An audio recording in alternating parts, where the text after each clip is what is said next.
Good evening and welcome back to another episode of The Longing, where we are, as you guessed it, we're going to continue to read Moby Dick. So, let's get going. Now this one is a bit of a shorter one, so we're probably going to end up drawing something at the end as well. But here goes. Chapter 76. The Battering Ram.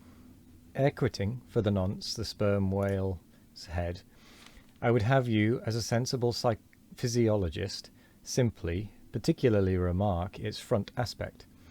In all its compacted collectedness, I would have you investigate it now with the sole view of forming to yourself some unexaggerated, intelligent estimate of whatever battering ram power may be lodged there.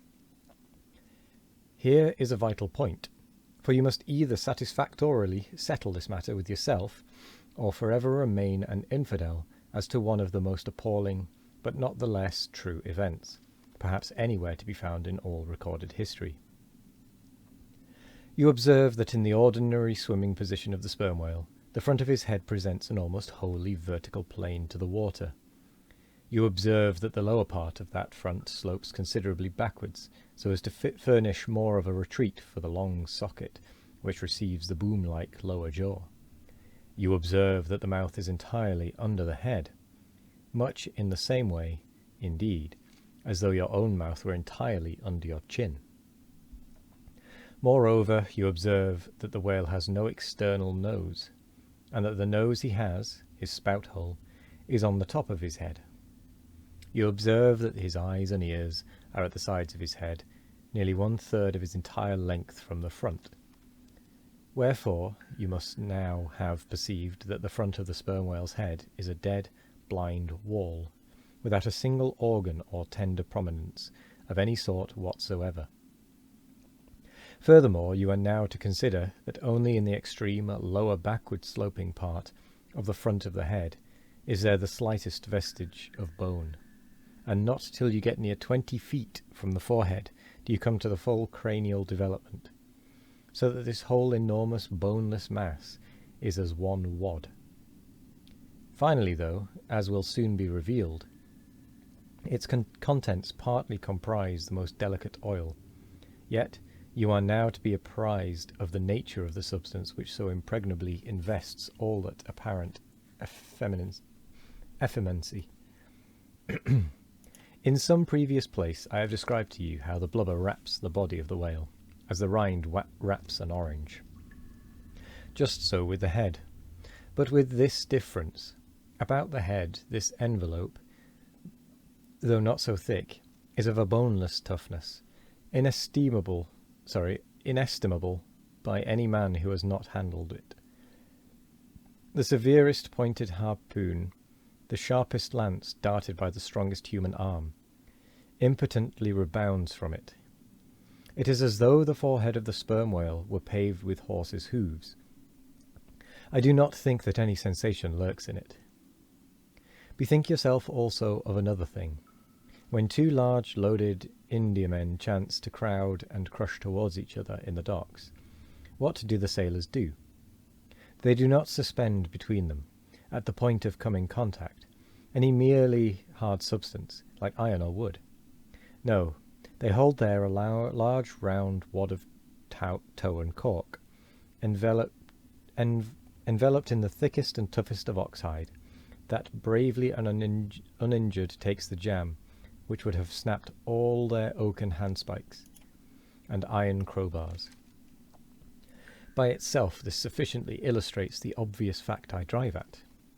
But, supplementary to this, it has hypothetically occurred to me that as ordinary fish possess what is called a swimming bladder in them, capable, at will, of distension or contraction, and as the sperm whale, as far as I know, has no such provision in him, considering, too, the otherwise inexplicable manner in which he now depresses his head altogether beneath the surface, and anon swims with it high elevated out of the water.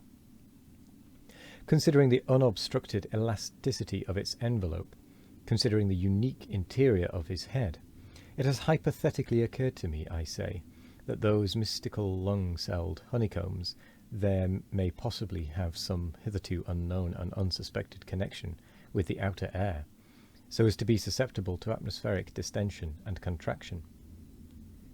If this be so, fancy the irresistibleness of that might, to which the most impalpable and destructive of all elements contributes.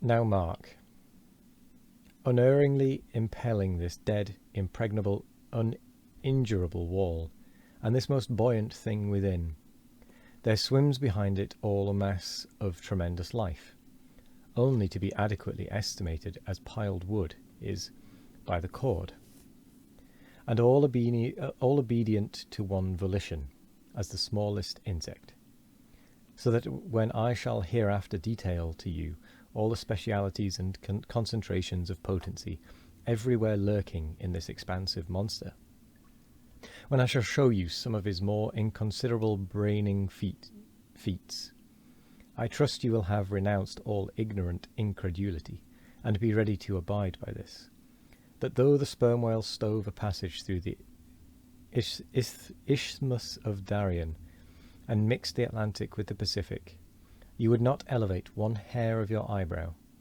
for unless you own the whale, you are but a provincial and sentimentalist in truth. But clear truth is a thing for salamander giants only to encounter. How small the chances for the provincials then? What befell the weakling youth lifting the dread goddess's veil at Lays? Oh, and with that, that's the end of the chapter. So we are very much still early in the episode. So we are going to go ahead and do a little bit of drawing. I think that the cliff was the last one. No, we've done ladder. No.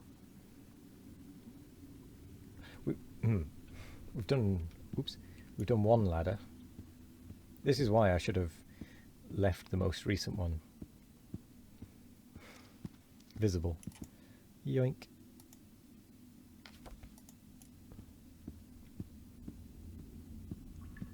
So we've definitely done the left-hand ladder,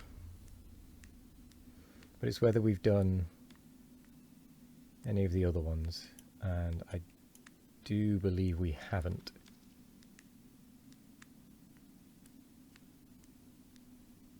Yeah. So, cliff, left-hand ladder, actually. Just so we don't have that confusion again.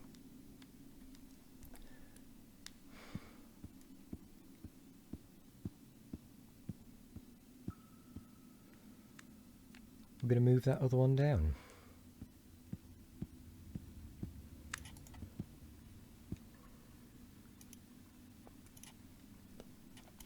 Time to draw the heart.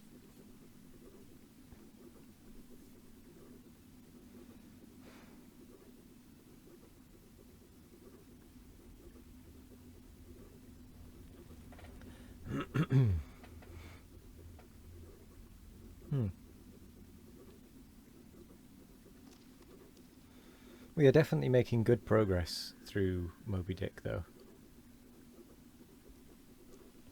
There is still much more progress to be made, but we are making progress.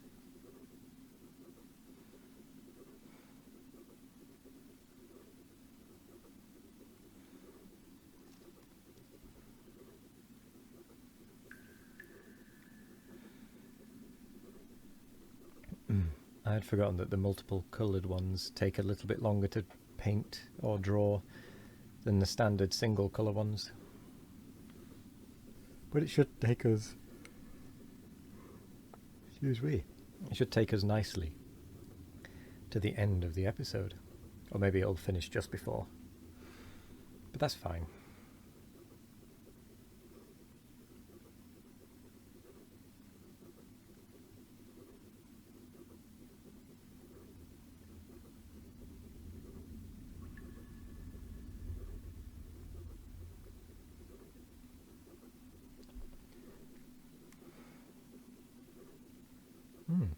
Might take us slightly over, which would be interesting.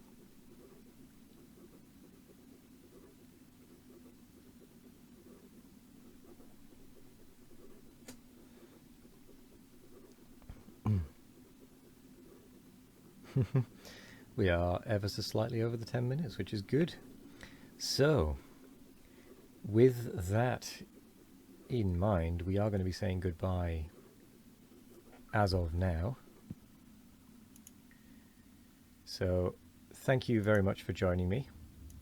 I hope you all have a wonderful morning, evening, afternoon, or night. I hope no matter what time it is, I hope you have a wonderful one of it. And as always, we will be back tomorrow for more of The Longing. So, thank you and goodbye.